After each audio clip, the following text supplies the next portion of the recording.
मैं अवनजी देवता हिंदू राष्ट्र का संस्थापक और योग मास्टर। मित्रों, वैसे तो मैं योग सिखाता हूँ और साथ में अपनी संस्कृति के बारे में प्रचार प्रसार करता रहता हूँ, क्योंकि हमारी जो संस्कृति की क्या उपलब्धियां हैं, मेरा इंटरेस्ट उसी में ही रहता है कि मैं लोगों को उसके बारे में बताऊँ, क्योंकि बहुत लोगों को उसके बारे में ज्ञान नहीं है और हमारी हिंदू संस्कृति की क्या उपलब्धियां हैं उनके बारे में भी मैं बताता रहता हूँ। तो मित्रों, सुबह में 7 से 8 एक बाल उद्यान है चिल्ड्रन पार्क लालूसराय में, वहाँ पर एक क्लास लेता हूँ और वहाँ योग सिखाता हूँ और जो हिंदू संस्कृति के बारे में भी मैं अपना प्रवचन करता हूँ। तो मित्रों, आज का हमारा जो टॉपिक है वो है सनातन धर्म का इतिहास, रियल इतिहास। सर्वप्रथम हमें ये जान लेना चाहिए कि हमें अपने शत्रु को समाप्त करना है। डरिए मत। हमारा जो शत्रु है वो हमारा अज्ञान है। हमारा जो शत्रु है वो अज्ञान है। हमें अपने अज्ञान को समाप्त करना है, क्योंकि हम जो है, अगर हमारा ज्ञान समाप्त हो जाएगा तो हमारी सारी जो दिक्कतें हैं, परेशानियां हैं, वो सब दूर हो जाएगी। यदि किसी को रोग है, वो शारीरिक है, मानसिक है, किसी भी प्रकार का रोग है, तो वो योग के द्वारा ना वो ठीक कर सकता है। ठीक है ना। योग में ऐसी विधियां बताई गई हैं जिसको करने से निश्चय ही वो बीमारियों से दूर हो जाएगा, स्वस्थ हो जाएगा और आनंद, उसका जीवन जो आनंद से भरपूर हो जाएगा। ये गारंटी है मित्रों। लेकिन आपको अच्छे प्रशिक्षक से सीखना पड़ेगा, ठीक है ना, और उसका निरंतर अभ्यास करना पड़ेगा। यदि आप अभ्यास ही नहीं करेंगे, सीखेंगे ही नहीं, तो मित्रों आपको लाभ कैसे प्राप्त होगा? देखो, करते की विद्या। लेकिन मित्रों, आप योग से बीमारियों को, मानसिक रोगों को दूर कर सकते हैं, लेकिन जो और समस्या है उनको दूर करने के लिए आपको नॉलेज होना चाहिए और आपको अपने असली इतिहास के बारे में ना जानना होना चाहिए। यदि आपको सही नॉलेज नहीं होगी ना, तो आपको इतिहास का पता ही नहीं होगा, आपको सनातन धर्म के बारे में पता ही नहीं है, तो आप कैसे जो है अपने परिवार की, अपने राष्ट्र की, अपने देश की कैसे आप उन्नति कर सकते हैं? हाँ, ये मानते हैं कि हमारे देश में अराजकता है, गरीबी है, बेरोजगारी है, बहुत प्रकार की समस्या है, लॉ एंड ऑर्डर की समस्या है। इसके लिए भी जिम्मेदार हम ही हैं। मित्रों, लुटेरे कदम कदम पर है, हमें उनसे जीतना पड़ेगा, हमें उनसे तेज होना पड़ेगा। यदि हमें सफल होना है ना, तो हमें अपने शत्रुओं को पहचानना पड़ेगा। देखो, शारीरिक मानसिक बीमारियां भी ना एक प्रकार से छोटी हैं। जब बीमारी समाज की आती है, देश की आती है, तो समस्या बड़ी हो जाती है। मित्रों, हमारा शत्रु कौन है? हमारा शत्रु वो है जो हमें एकजुट नहीं होने देगा। मित्रों, अगर हम एकजुट हो जाए और जो है हमारा जो सनातन धर्म एक हो जाए, तो हम पावरफुल हो जाएंगे। तो मित्रों, हमारे ऊपर ना दूसरी शक्तियां, जो भारी शक्तियां हैं ना, वो हावी हो जाएंगी। कुछ हमारे अंदर जो लोग हैं, अपने लोग हैं, वो हम पर गिराते हैं, गद्दारी करते हैं। तो यदि हमें सच्चा विकास करना है अपने देश का, और तो उसके लिए हमें अपने जो पूर्व में वर्षों में जो गलतियां की हैं ना, उनसे हमें सबक लेना चाहिए। वो गलतियां दोहरा ना दोहराएं। मित्रों, सबसे पहली बात तो यही है कि वो गलतियां आपसे दोहरा नहीं होनी चाहिए। मित्रों, हम सनातन धर्मी हैं,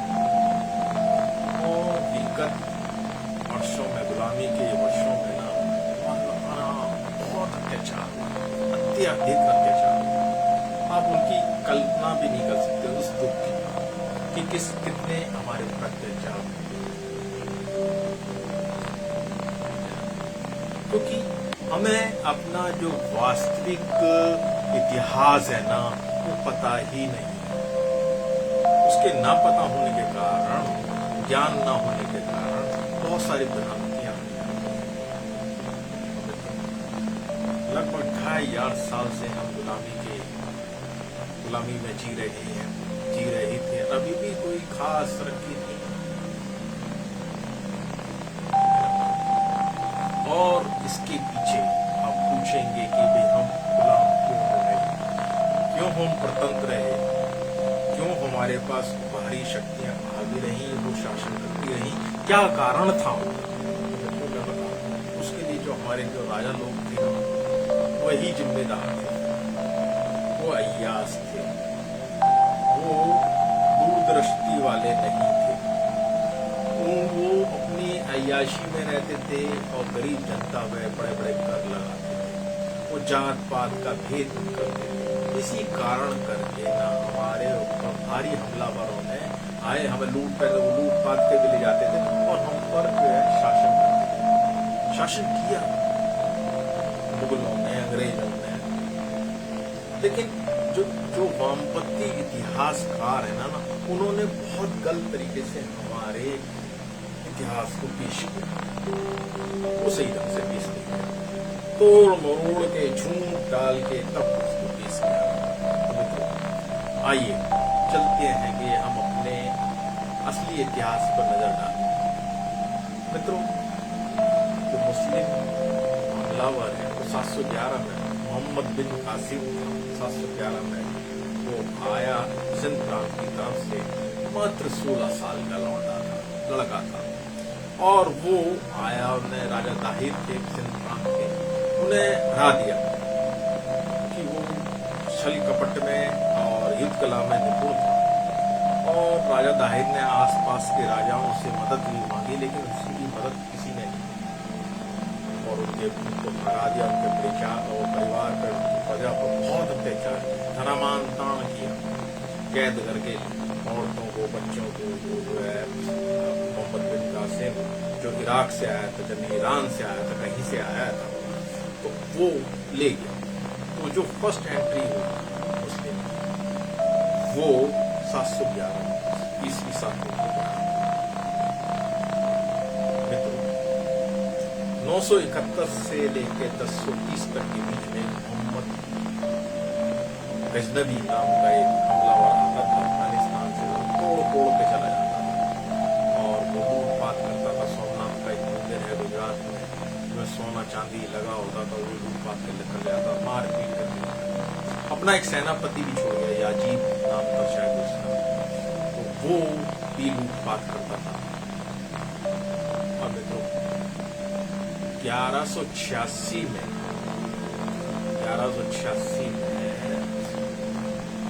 पृथ्वीराज चौहान राज्य करते थे दिल्ली में। उन पर 16 बार 17 बार अटैक किया मोहम्मद गौरी ने। हमारे बीच में रहने वाले लोग गद्दारों ने जो है मुखबरी करके उनके लू बोल दे के पृथ्वीराज चौहान के और उनको जो है इन्वाइट किया और 17वीं बार पृथ्वीराज चौहान को हरा दिया गद्दारी के कारण। वो षड्यंत्र के वो बने, कहते हैं षड्यंत्र के हिस्सा बने। मैं इतिहास जानना जरूरी है। अगर आपको इतिहास नहीं पता होगा तो दुश्मन जो है और शक्तिशाली होकर, आधुनिक उपकरणों से लैस होकर, आधुनिक जो है क्या कहते हैं स्ट्रेटजी से लेके, उनके रणनीति लेके वो आएगा, फिर हम पे कब्जा कर लेगा। अगर हम आज एकजुट नहीं हुए और हमने जो पुरानी गलतियां दोहराते रहे ना, तो फिर हम गुलाम बन जाएंगे। कम से कम 10-20 साल में, 50 साल की चैलेंज है। तो पृथ्वीराज को आया और अफगानिस्तान ले गया। जब पृथ्वीराज उसे हराता था और उसे हराते थे तो उसे माफ कर देते थे, लेकिन वो उसने माफ नहीं करा। ठाकुर बड़ी ही क्रूरता से उनका मर्डर किया, उनको मारा, किल किया, ठीक है, उनकी हत्या की। और मतलब फिर इसके बाद वो अपना एक गुलाम शासक छोड़ गया। उसके कोई लड़का नहीं था, मोहम्मद गौरी, वो कुतुबुद्दीन ऐबक एक उसका गुलाम था, उसका वो लगा हुआ गुलाम था। उसने 1206 से लेकर 1210 तक उसने राज्य किया। उसने मीनार बनाए, कुतुब मीनार कहते हैं कि मंदिर के ऊपर ही कुतुब मीनार है, शोध का विषय है। और मित्रों उसके बाद 1290 से लेके 1320 तक अलाउद्दीन खिलजी ने राज किया। उसने लगा भारत वो अय्यास था, औरतों का रसिया था, और मित्रों उसने बड़ा अत्याचार किया। और वो 1303 में उसने चित्तौड़ पे को भी जीत लिया। वहां की रानी पद्मावती थी, उस पर उसकी बुरी नजर थी। जब उसकी नियत का पता जो है रानी पद्मावती को पता चला, तो अन्य रानियों के साथ और अपने दासियों के साथ महल की छत से सड़ के नीचे कूद गई, जौहर कर दिया। तो ये इतिहास है, दर्दनाक इतिहास ऐसे पीड़ा होती है। और इसके बाद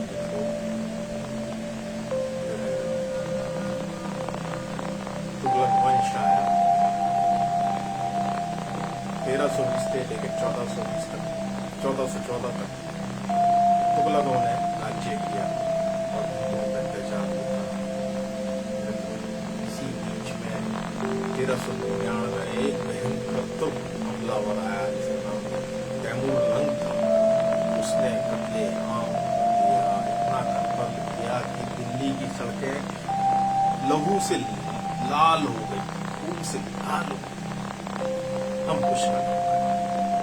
अब तुगलक जो वो था ना, यहाँ का शासक था, वो भी भाग गया। देखिए भैया, वो भी भाग गया। और उसके बाद सैयद आए 1414 से लेकर 51 तक। सैयद आए, उन्होंने राज्य किया, हिंदुओं पर अत्याचार होता रहा। 1451 से लेकर 1526 तक लोधियों का राज। इब्राहिम लोधी जो लास्ट का जो लोधी था, उसका एक चाचा था दौलत खान, वो उससे इब्राहिम लोधी से ना जलता और उसने इन्वाइट किया बाबर को तुर्क से, जो कि उसका पोता था तैमूर लंग का, उसे इन्वाइट किया। वो आया, पानीपत में लड़ाई हुई इब्राहिम लोधी से और उसे हराया। और 21 अप्रैल 1526 मुगल साम्राज्य की स्थापना हुई। और पानीपत में ये पहला युद्ध था। दूसरा युद्ध पानीपत में हुआ जब एक शाह आदिल शाह नाम का एक आया, उसका जो हिंदू सेनापति था वो अकबर से लड़ा, अकबर ने उसे हरा दिया। और फिर 300 साल तक फिर राज्य करते रहे ये मुगल फिर राज्य करते रहे। फिर तीसरा युद्ध हुआ। तीसरा हुआ एक शाह अब्दाली, वो भी अफगानिस्तान से आया था, मराठा लड़े उससे, मराठाओं को उसने हरा दिया। ये 1661 की बात है। और उस टाइम मराठाओं का पतन हो गया, पत्ता साफ हो गया।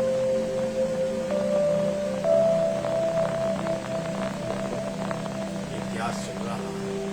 और एक बहुत क्रूर शासक हुआ है मुगल, उसने जो क्रूरता की इंतहा कर, बहुत क्रूर था, निर्दयी था और कत्ल करने में मिट नहीं लगाता था। बहुत लोगों का, बहुत हिंदुओं का धर्मांतरण कराया। उसका नाम था औरंगजेब। वो 1658 से लेकर 1707 तक उसने 50 साल तक खूब हिंदुस्तान पे घूम प्रण कराया, वो जबरदस्ती मुसलमान बनाया।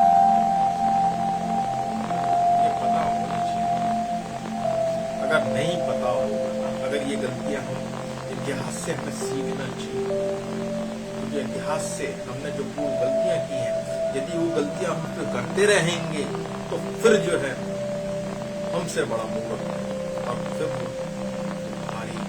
हमारी शत्रु है, हम पर आएंगे और हम फिर शासन करेंगे। 1857 से लेकर 1947 तक, 100 साल तक अंग्रेजों का राज रहा। अंग्रेजों का राज पूरे विश्व पे रहा। एक अर्नाल्ड टैबी के जो इतिहासकार हैं वो लिखते हैं अंग्रेजों के पास, वो अंग्रेज ये कहते थे कि भाई हमारे यहाँ तो जो है कोई सूर्य डूबता ही नहीं, क्योंकि हर तरफ हमारा राज्य है। क्योंकि ये लोग नेविगेशन कर करके पहुंच जाते थे और वहां के लोगों को गुलाम बना देते थे। उनका क्या आधुनिक उस टाइम हथियार थे, बंदूकें थी, और बेचारे भोले भाले लोग तलवार और भाले से लड़ते थे। और वो अर्नाल्ड टैबी लिखता है कि 1780 से लेकर 1820 तक इंग्लैंड में औद्योगिक क्रांति आ गई कि इन पे इतना पैसा आ गया कि इन्होंने वैज्ञानिकों से कहा कि भैया तुम कुछ करो, कुछ आविष्कार करो, नया करके दिखाओ, हम पे इतना पैसा है कि आप इसका उपयोग करो। तो वैज्ञानिकों ने शोध किया, वहां कारखाने खुलने पड़े, मिलें चालू हो गई, मोटर गाड़ियां बनने लगी। पैसा चाहिए भाई, शोध करने के लिए बहुत पैसा चाहिए, ऐसे हमने तरक्की आती है। तो मित्रों, हमारी आजादी के लिए क्रांतिकारियों का बड़ा हाथ रहा, उनको सलाम है, उनको जय जयकार है। और हिंदुओं का अत्याचार होगा। मैं एक बार फिर कहता हूँ कि पहले मोहम्मद गौरी आया, फिर गजनवी आया, फिर नहीं, पहले मोहम्मद कासिम आया, मोहम्मद बिन कासिम आया, फिर महमूद गजनवी आया, फिर मोहम्मद गौरी आया, कुतुबुद्दीन ऐबक आया, सुनते रहे ना, अलाउद्दीन खिलजी आया, तुगलक आए, इसी बीच में जो है तैमूर आया, बड़ा खूब था। फिर जो है एक सिकंदर मुस्तकिन हुआ है कश्मीर में, वो बड़ा क्रूर था, वो मंदिरों को तोड़ने में बड़ा मजा आता था। मंदिरों की जो मूर्तियां तोड़ कर कसाईयों से कहता था इससे आप मांस में तोलो।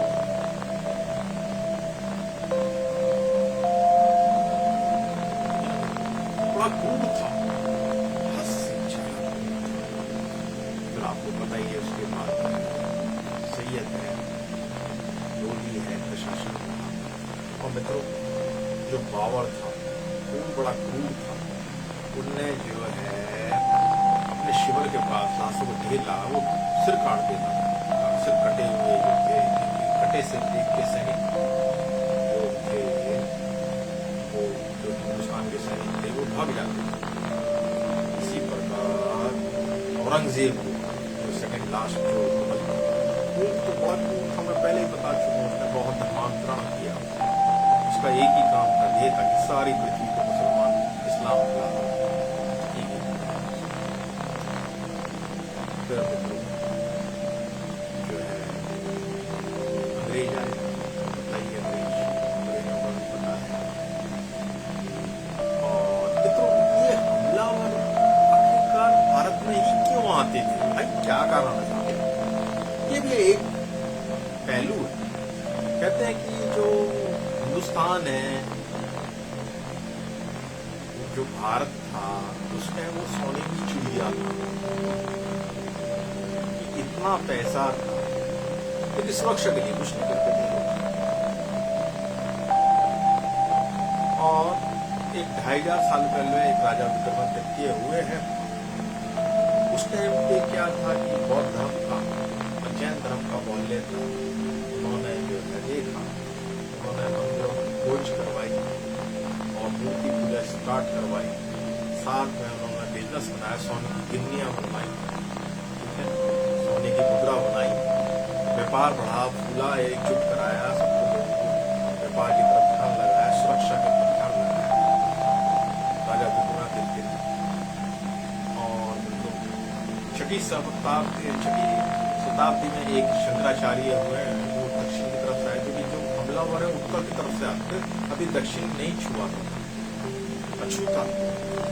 उन्होंने भी एक अद्वैत का फार्मूला दिया कि जो भी आप, कुछ लोग कहते थे विष्णु की पूजा करते थे, कोई शिव की पूजा करता था, कोई देवी की पूजा, वो कहते थे कि सब एक हैं, आप किसी की भी कर लो, ठीक है ना, और आप एक, वो सब एक ही है। हमें तो इनके पास, साझा के पास एक ऐसा सिंहासन था, मयूर सिंहासन कहते हैं, उसमें 1000 किलो सोना लगा हुआ, बहुत सारे जवाहरात लगे हुए थे। उस समय 450 करोड़ उसकी जो है ना आपकी लागत आई थी, उसकी कॉस्ट आई थी, मैन्युफैक्चरिंग कॉस्ट बता रहा हूँ। 1000 किलो सोना लगा हुआ, 1000 किलो सोना, ये जो है कहाँ से आया भाई, सोना राजा बनाता था क्या सोना? तो ये देखो अननेसेसरी प्रजा पे जो है अत्याचार करके ही प्राप्त किया गया। और वो जो सिंहासन तक कहने वाले तो ये कहते हैं कि ये शाहजहां का था ही नहीं, शाहजहां के लिए भूल गया था नीचे, मतलब किया। लेकिन 1739 में एक नादिर शाह आया, ईरान का तानाशाह, वो जुल्म खेले, देखिए वजह उसकी रक्षा ही नहीं, चीजें तो बना लेते थे ये लोग, लेकिन रक्षा नहीं कर पाते थे। कहने वाले की बात मित्रों, जब तक हमें अपनी कमियों का पता नहीं होगा, जब तक हम अपनी सुरक्षा करने में सक्षम नहीं हो, तब तक हम उन्नति नहीं कर सकते, ये जान लीजिए।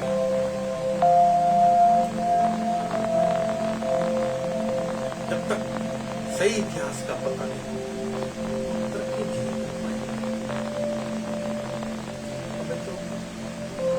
जो अच्छे राजा थे उनको गिराने में गद्दारों का बड़ा हाथ।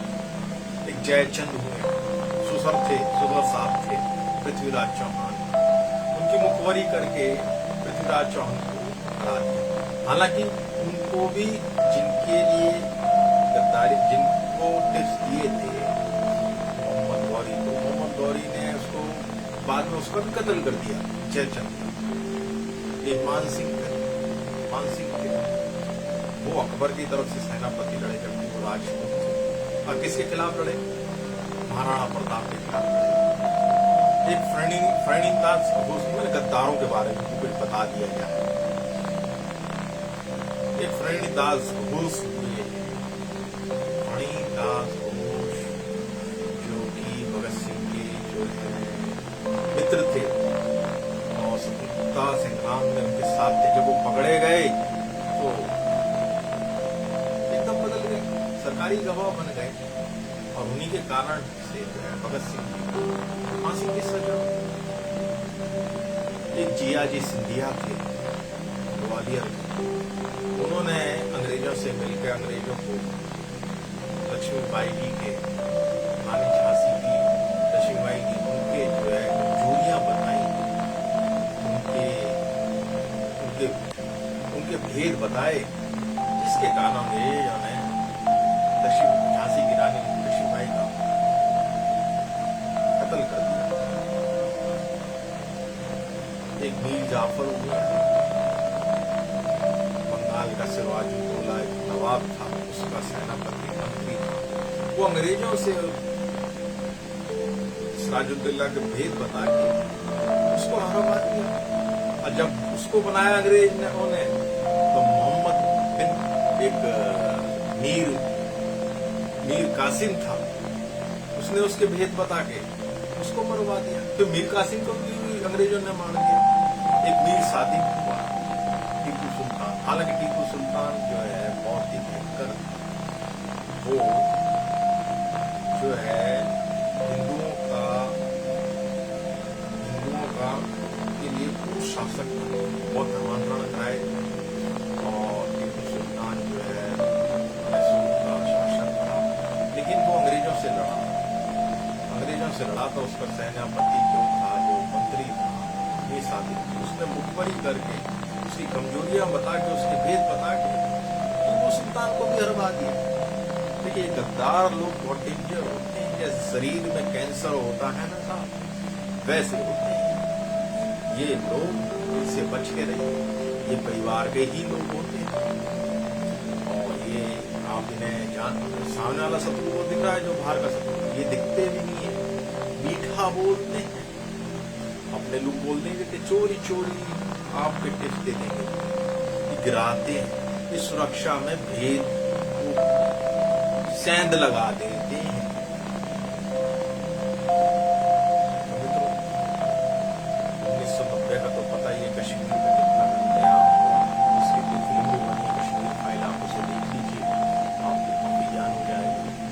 जरूर सुन देखिए मित्रों। 20 मई 1498 को वास्को डी गामा ने भारत की खोज की, ऐसा इतिहास में लिखा। और 1600 ईस्वी में ईस्ट ऑफ इंडिया की जो नींव रखी, 1608 में अंग्रेज दिखाई दिए सूरत बंदरगाह पे, और 1608 के भी 8 साल बाद 7 साल बाद सर थॉमस रो ने 2 कारखाने लगाए, एक सूरत में, एक मद्रास में, कॉटन के। और जब वास्को डी गामा ने खोज करी थी तो अन्य जो कंपनियां हैं, यूरोपियन कंपनियां, उन्होंने भी बिजनेस चालू किया। लेकिन अंग्रेज बहुत तेज थे, उन्होंने फ्रांसीसी, पुर्तगाली, जर्मन इनको सब खदेड़ दिया और खुद ही बिजनेस करने लगे, रेशम का, कपास का, चाय का, अफीम का, नीम का, इनका करते। उन्होंने अंग्रेजों ने वाच किया भारत में कि यहाँ की जो राजनीतिक व्यवस्था है वो अस्त व्यस्त है, आपस में लड़ते हैं ये राजा लोग, बन के नहीं रहते। दूसरी बात, उनकी जो नेवी से नौसेना तो है ही नहीं उनके पास, जबकि शत्रु सारे ही समंदर के रास्ते आए, और ये समंदर को ही मानते हैं, समंदर की तरफ से कौन आ सकता है, कि पानी ही है गाँव। जितने भी भारी हमलावर आए वो समुद्र के रास्ते से आया, समुद्र की, और ये अपने में मस्त थे, इन्होंने कभी नौसेना बनाई नहीं। तो अंग्रेजों ने जब देखा कि भाई राजनीतिक अस्थिरता बहुत ज्यादा है भारत में, तो उन्होंने 1750 में राजनीति की आने की सोची, और 1757 में सर क्लाइव की बना के और बंगाल का एक सिराजुद्दौला था, उसको हरा दिया। और इस प्रकार से ये लोग, अंग्रेज लोग पूरे भारत पर छा गए, धीरे धीरे कर करके इन्होंने 100-200 साल राज किया। कुछ लोग कहते हैं कि अंग्रेजों की वजह से हमारे यहाँ तरक्की आई, आधुनिकता सरासर गलत। यहाँ पर अंग्रेजों का राजनीति था, वो जो देश है छोटे छोटे राज्य हैं वो तरक्की कर रहे हैं, भारत से कहीं आज आगे, अंग्रेजी भी नहीं बोली जाती। हम मित्रों, एक धर्म है, एक अलग धर्म है, वो सिर्फ अपने ही रूल रेगुलेशन को मानता है, उन्होंने अपने ही नियम कायदे बना रखे, कोर्ट भी उनके नियम के अनुसार चलता है, और वो संविधान को कुछ नहीं मानते, वो तेजी से आबादी बढ़ा दी। बाहर से आया हुआ धर्म बड़ा ही, जब वो बहुसंख्यक हो जाते तो बड़े क्रूर हो जाते और धर्मांतरण कराते, गैर मजहबी स्त्रियों से अलंकार करते जाते। आजादी के बाद भी ना हम तरक्की आखिरकार क्यों नहीं कर पाए, सोच लें। आज 60 साल से ऊपर हुए, हमारे जो पास में चीन देश है, उसने कितनी तरक्की की है, क्यों नहीं कर पाए तरक्की, भाई क्या बात है। तो कुछ लोगों को ऐसी बातें सुनने में अच्छी लगती है, लेकिन मित्रों सच्चाई हमेशा कड़वी होती है, लेकिन उसमें कोई छुपाव नहीं, सत्य सत्य ही। तो आखिरकार 60 साल के में भी ऐसा क्या होता है हम भारत फिर भी गरीब ही देश रहा, वोटों की राजनीति, जात पात की राजनीति। वैसे तो कहते हैं कि भी जात पात नहीं माननी, लेकिन जातों के आधार पर ही ये नेताओं की जो पार्टी है ना वो जीतती है। लोकतंत्र के नाम पर लूटपाट हिंदुओं को कभी एकजुट नहीं होने देती। हम हमारी सुनना चाहते हैं, हमें आत्मरक्षा सीखनी चाहिए, हमें एकजुट होना पड़ेगा, संगठित होना पड़ेगा। सुन लो बात, 1937 से लेकर 1947 तक चीन कहते जापानियों ने राज्य किया। वहाँ आज भी पढ़ाया जाता है कि जापानियों ने चीन पे कैसे अत्याचार किया था, कैसे उन्होंने गुलामी का विष का भूत किया। लेकिन यहाँ पे देखो उल्टा किया, तो वामपंथियों से लिखवाया गया। यहाँ पे हमलावरों के नाम पे तो सड़कों के नाम है बाबूजी। ये कभी असली झूठा इतिहास पढ़ाया गया, बहुत गलत।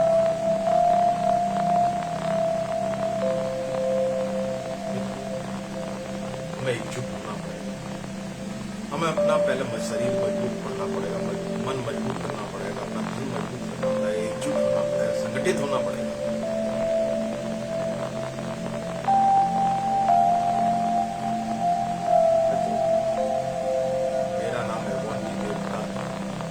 मैं आपसे हाथ जोड़ के ये कहता हूँ, मुझसे मिलो, मैं आपको चुप करूँ, मैं आपको मन को शांत करूँ।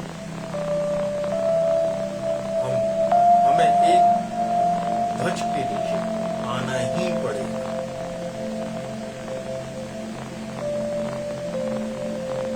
आप उससे मिलिए,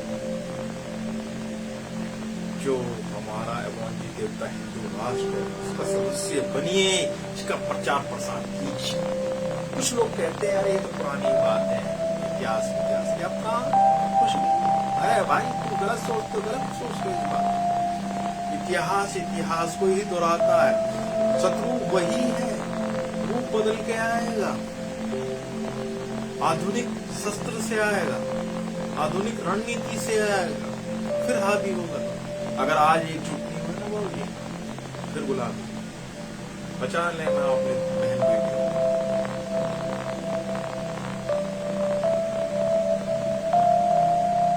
कुछ लोग ये कहते हैं कि मुगल काल में सबको हिंदू मुसलमान नहीं, फिर ये हिंदू कहां से बचे?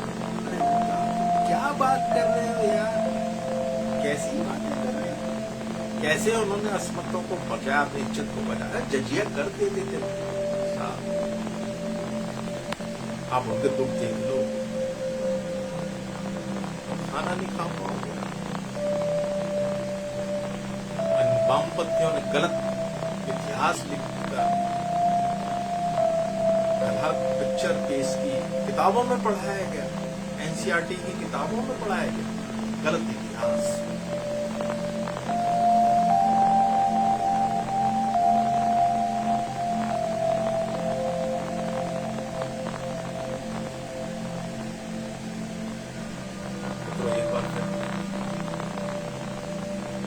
आखिरकार क्या था कि विदेशी हमलावर कर आते थे, हावी हो जाते थे? क्या वो 20 फुट के थे, लोहे के थे? हम कुछ भी नहीं कर पाते थे, हम अपनी रक्षा करने में सक्षम थे? क्या था? तो हम एकजुट नहीं थे। हमारे जो राजा लोग थे उनका इतिहास मैं ऑलरेडी डिस्कस कर चुका हूँ। बहुत ज्यादा ही अराजकता थी, और तो और वो शत्रुओं से मिल जाते थे, हमलावरों से हाथ मिला लेते। मैं मांस मदिरा सुंदर महिला ही चाहिए, थोड़ा सा टुकड़ा महल का छोड़ दो, बाकी पड़ जाए तुम बात चलो, हमलावर सीधे हाथ मिलाते थे। जो राजवंश की जो नीति थी उसमें अयोग्य लोग जो है राज्य करते थे, इस कारण करके वो जो है हमलावर आते और बुरा हाल।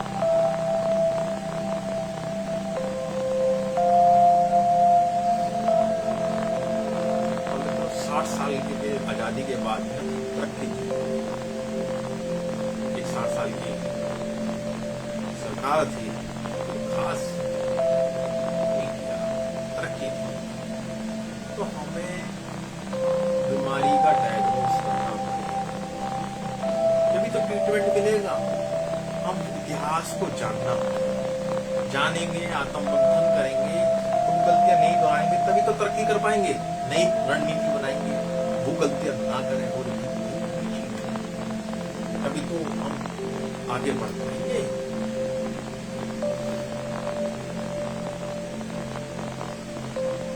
तो इतिहास जानना और इसके लिए आपको संगठन ज्वाइन करना और हमारा जो इतिहास है बहुत ही गहरी स्थिति में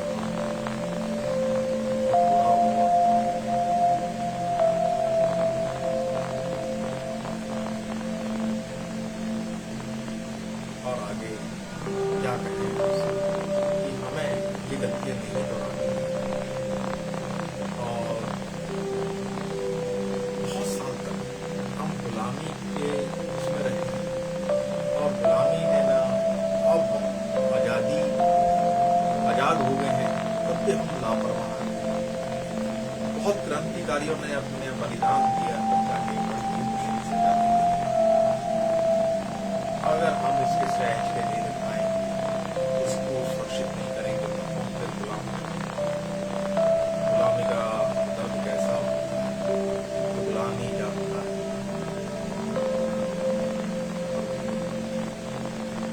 साथ में आपको ये बता दें कि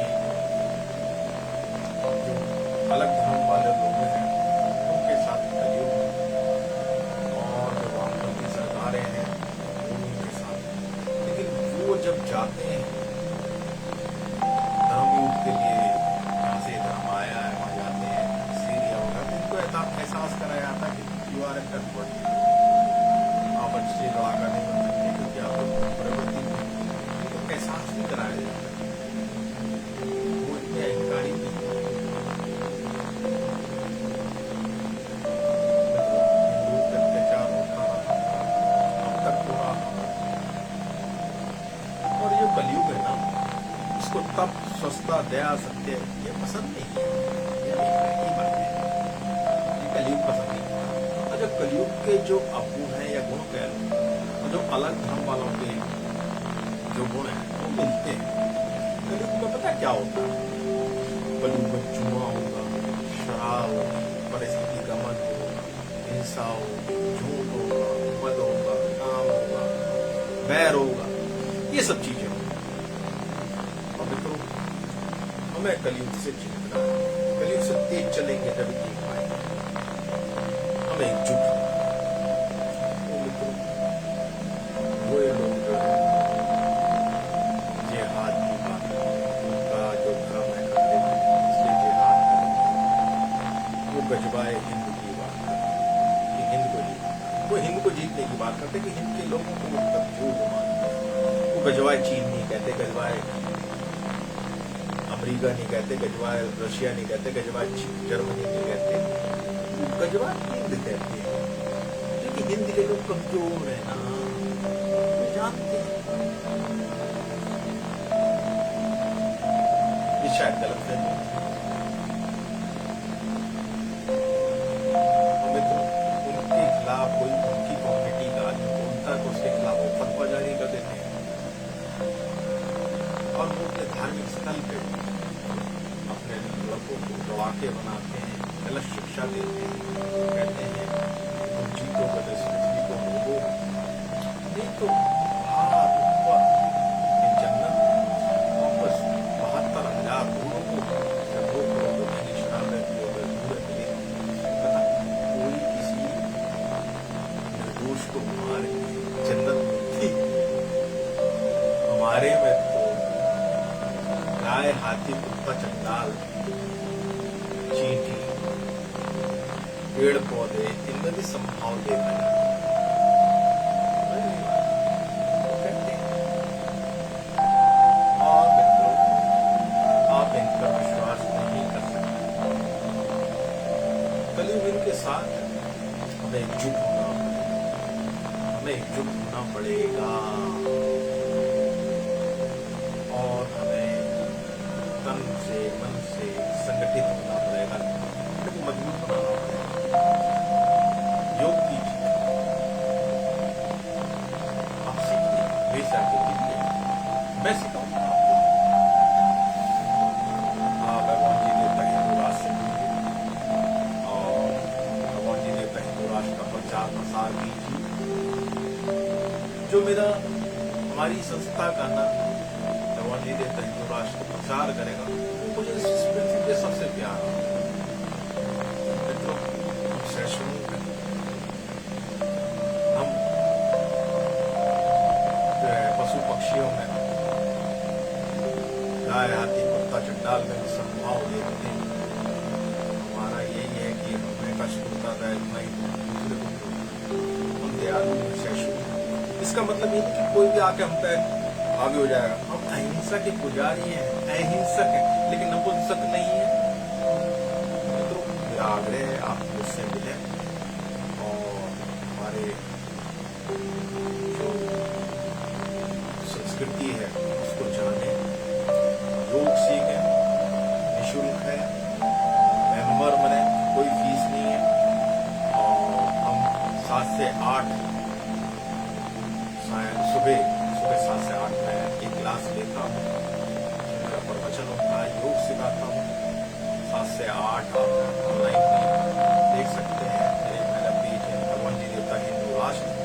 7 से 8 लाडोसराय में एक ध्यान पार्क है, ध्यान भवन चिल्ड्रन पार्क। ये जो लाडोसराय है ये आपका महरौली साकिब के बीच में। तो मित्रों एक बार जरूर मिलिए, आइए, देखिए, अपने आप को पहचानने का मौका मिलेगा, ठीक है, अपने को जानने का कीजिए, स्वस्थ सुरक्षित, तभी तो आप धनवान बनेंगे, तभी तो आप उन्नति कर पाएंगे।